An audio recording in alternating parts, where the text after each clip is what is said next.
Halo, Assalamualaikum warahmatullahi wabarakatuh. Salam sejahtera. Perkenalkan, nama saya Dimas. Saya akan bantu untuk pengenalan program keahlian farmasi klinis dan komunitas di SMK Bakti Indonesia Medika, Jalan Surodinawa, nomor 25, Kota Mojokerto.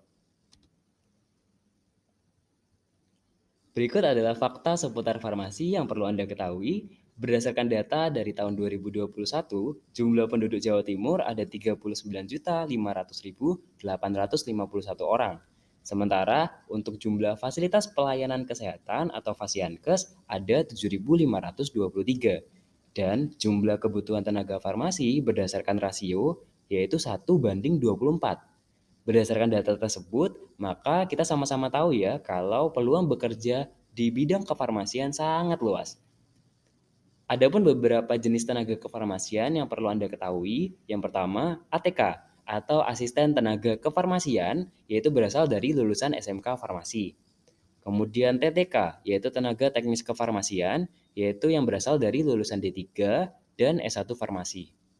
Kemudian ada apoteker, yaitu berasal dari lulusan S1 Farmasi yang melanjutkan pendidikan profesi apoteker.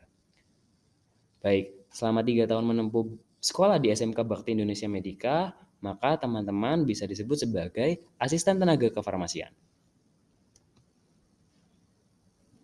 Berikut adalah prospek kerja sebagai seorang farmasis, yaitu yang pertama bisa bekerja di apotik, rumah sakit, puskesmas, kemudian bisa bekerja sebagai guru atau dosen farmasi, industri kosmetik, industri makanan, di BPOM sebagai TNI atau perwira karir, peneliti, wirausaha, atau di bidang forensik, dan lain sebagainya.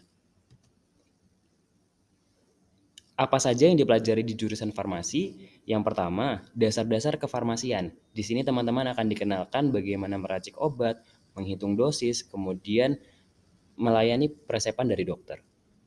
Kemudian ada perundang-undangan kesehatan. Di sini akan dipelajari bagaimana mengetahui tentang peraturan yang berjalan di Indonesia terkait kesehatan khususnya kefarmasian.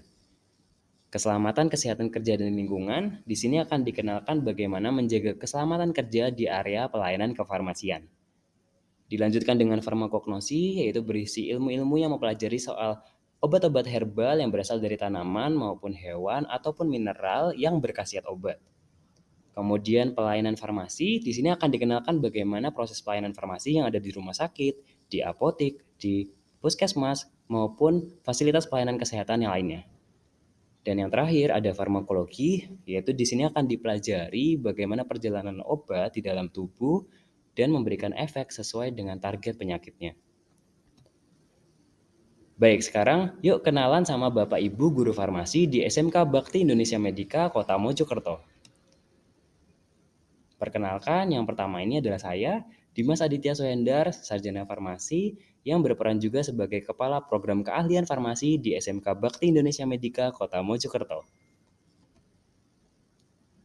Perkenalkan, ini Ibu Nadia Yulia Apswara, ahli Madya Farmasi sebagai Kepala Laboratorium Farmasi di SMK Bakti Indonesia Medika, Kota Mojokerto. Selanjutnya, perkenalkan ini Ibu Apoteker Intan Firiski Al-Hadi Sarjana Farmasi. Beliau sebagai guru di SMK Bakti Indonesia Medika Mojokerto dan juga sebagai praktisi di apotek klinik swasta. Selanjutnya ada Bapak Aris Effendi, ahli Madya Farmasi. Beliau juga berperan sebagai Ketua PAVI Cabang Kabupaten Mojokerto dan sebagai praktisi tenaga teknis kefarmasian di RSUD Profesor Dr. Sukandar Monjosari. Baik, tadi sudah saya sampaikan untuk pengenalan program keahlian farmasi klinis dan komunitas di SMK Bakti Indonesia Medika, Jalan Surodinawa, nomor 25, Kota Mojokerto. Saya akhiri, Assalamualaikum warahmatullahi wabarakatuh.